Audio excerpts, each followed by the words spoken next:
La inflación aumenta y la perspectiva de una crisis del costo de vida se avecina sobre muchas personas en todo el mundo.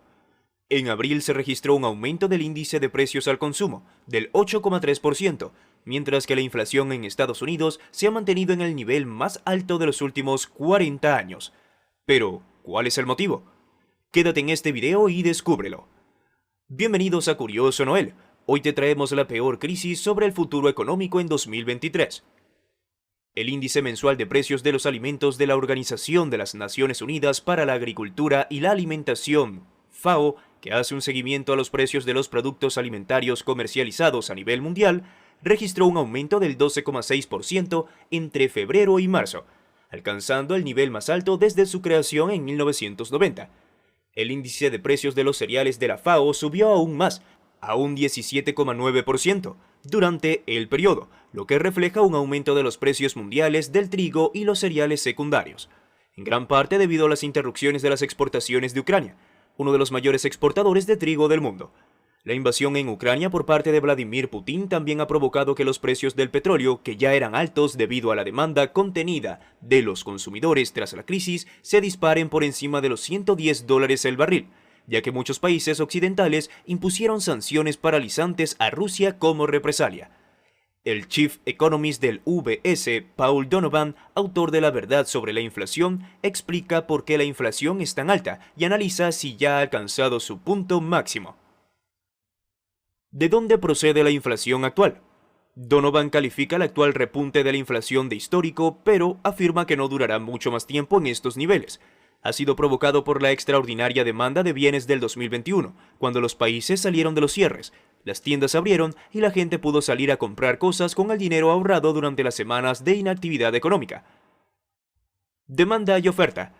Tenemos este extraordinario aumento de la demanda de bienes y eso ha hecho que la inflación se desvanezca, porque en realidad también vimos un extraordinario aumento de la oferta de bienes, pero la demanda de bienes fue tan inusual que superó a la oferta, y cuando la demanda es mayor que la oferta se produce escasez o aumento de precios. Lo que tuvimos fue una mezcla de ambos, pero parte de ese aumento de la demanda hizo subir los precios. Ahora, eso empezó a desvanecerse porque, por supuesto, a finales del año pasado en varios países, las reservas de ahorro de los consumidores habían desaparecido, por lo que la demanda estaba bajando. Todavía tenemos algo de esa presión inflacionista, pero esta vez en vías de desaparecer. Si miramos, por ejemplo, los precios de los televisores en Estados Unidos o en otros países, el año pasado subían y ahora bajan. De hecho, tienen una inflación negativa, así que hemos empezado a ver una corrección, pero todavía hay suficientes efectos persistentes que se suman a la inflación. Consecuencias de la guerra. La inflación impulsada por la demanda empezaba a desvanecerse hasta que la guerra de Ucrania causó estragos económicos. Hay todo tipo de consecuencias humanitarias de la guerra que son muy trágicas, pero también hay una consecuencia económica y es que aunque Rusia no es realmente tan importante como economía, sí lo es en materias primas. Esto ha provocado un aumento de los precios de las materias primas, en parte porque ha habido restricciones en la oferta, ya sea porque la temporada de siembra de los cultivos en Ucrania ha sido limitada o porque las empresas están menos dispuestas a comprar petróleo ruso, por ejemplo, pero también porque hay un riesgo.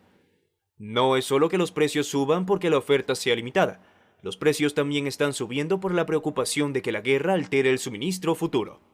El resultado de este aumento de los precios de las materias primas se ha trasladado a la inflación. ¿Y los precios del petróleo? El precio del barril de petróleo tiene consecuencias para cosas como la comida, las tarifas aéreas, la gasolina, etc., porque todo ello depende del combustible. No se echa un barril de crudo en el depósito del coche, pero sí pagamos por la comida, la gasolina, los billetes de avión, entre otros que dependen del combustible. Se trata de productos básicos, a los que hay que añadir una gran cantidad de mano de obra, y en el caso de los alimentos, una cantidad extraordinaria de mano de obra. En una economía desarrollada, solo un 15 a 20% de lo que gastamos en alimentos se destina realmente a la alimentación. La mayor parte de lo que gastamos se destina a la mano de obra, que se encarga de la entrega y el procesamiento, la venta al por menor y la publicidad. Todo eso sale de lo que gastamos en nuestra barra de pan. El agricultor no recibe tanto. A nivel mundial, si miro los precios del petróleo, el crudo supone algo menos del 2,5% de una cesta de inflación típica, y luego hay que trabajar mucho para convertir ese crudo en gasolina. Sin embargo, si el precio del crudo sube un 100%, eso añadirá algo menos del 2,5% a la tasa de inflación general, y eso es más o menos lo que está ocurriendo en este momento. Por cierto, si te está gustando el video, te invitamos a que nos regales un me gusta y actives la campanita de notificaciones para que no te pierdas ninguno de nuestros videos. Continuamos. ¿Ha tocado techo la inflación? Cuando se le pregunta si la inflación ha tocado techo, dice que depende de dónde se encuentre. En Estados Unidos, creo que la inflación probablemente alcanzó su punto máximo en marzo. En el Reino Unido será un poco más tarde, y en Europa, aún más tarde. La dirección de la inflación en la segunda mitad de este año creo que va a ser a la baja. Y da 3 razones para ello. Número 1. Desaparición de la demanda. Muchas de las zonas en las que los precios subieron el año pasado debido a la extraordinaria demanda, ven ahora cómo baja la tasa de inflación. En algunos casos, la tasa de inflación se ha vuelto incluso negativa. Esto ocurrirá con cada vez más bienes hasta 2022. A medida que la demanda extraordinaria desaparezca, los precios extraordinarios también lo harán. Número 2. Efectos de base. La forma más habitual de cotizar la inflación es la variación interanual de los precios. Esto significa que la tasa de inflación interanual que siempre citamos no solo nos habla de los precios de hoy, sino también de los de hace un año. Así, lo que decimos en marzo de este año se compara con los precios en una economía normal en marzo del 2022, con los precios en una economía bloqueada en marzo del 2021. Por supuesto, si estás comparando lo normal con el bloqueo, va a haber un cambio en los precios, que va a ser bastante considerable a medida que avancemos en este año. Para junio vamos a comparar al menos en los estados una economía normal en junio del 2022 con una economía normal en junio del 2021. Y el cambio de precios va a ser obviamente menos dramático en ese momento, así que eso reducirá la tasa de inflación interanual. Número 3. Espiral de costes salariales y precios.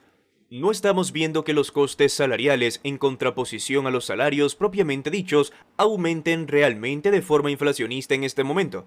Los salarios representan aproximadamente el 70% de la inflación en una economía desarrollada. La distinción entre costes salariales y salarios es importante. Si la gente cobra más dinero porque trabaja más, eso no es inflacionario. En la mayoría de las economías la gente trabaja más. En general, en las economías desarrolladas, la producción económica, el PIB, está por encima de los niveles prepandémicos, pero el empleo está por debajo de los niveles prepandémicos. Eso significa que hay menos gente produciendo más. ¿Cuál es la solución? Lo mejor que pueden hacer los gobiernos, dice Donovan, es nada. De la misma manera que los gobiernos no pueden cambiar el precio del petróleo, los banqueros centrales no pueden cambiar repentinamente el precio del trigo y otras materias primas.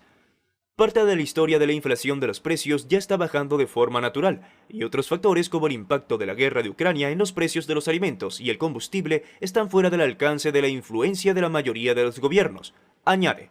Sin embargo, la cuestión es diferente cuando se trata de si el gobierno debe intentar mitigar las consecuencias de una mayor inflación. Ahí hay cosas que pueden hacer. Pueden fijarse en las prestaciones que se pagan para intentar ayudar a la gente por el aumento de los precios, o en lo que se grava. El petróleo, por ejemplo, suele estar sujeto a impuestos, por lo que algunos gobiernos pueden considerar que podrían reducir temporalmente el impuesto sobre el mismo, o reducir los impuestos sobre las ventas de otros productos para tratar de hacer la vida un poco más asequible. Así que hay cosas que los gobiernos pueden hacer para mitigar el impacto en el coste de la vida a corto plazo, incluso si no pueden cambiar la oferta y la demanda de petróleo. Si hablamos de los próximos 10 años, entonces sí. Por supuesto que los gobiernos pueden fomentar la inversión en energías renovables y demás, pero a corto plazo hay un límite a lo que los gobiernos pueden hacer para compensar el aumento de los precios. Así llegamos al final de este video. Si te ha gustado, te invito a que nos des un me gusta para seguir haciendo más videos como este. Además, no olvides suscribirte y activar la campanita para que no te pierdas ninguno de nuestros nuevos videos. Te deseo un gran día. Hasta la próxima.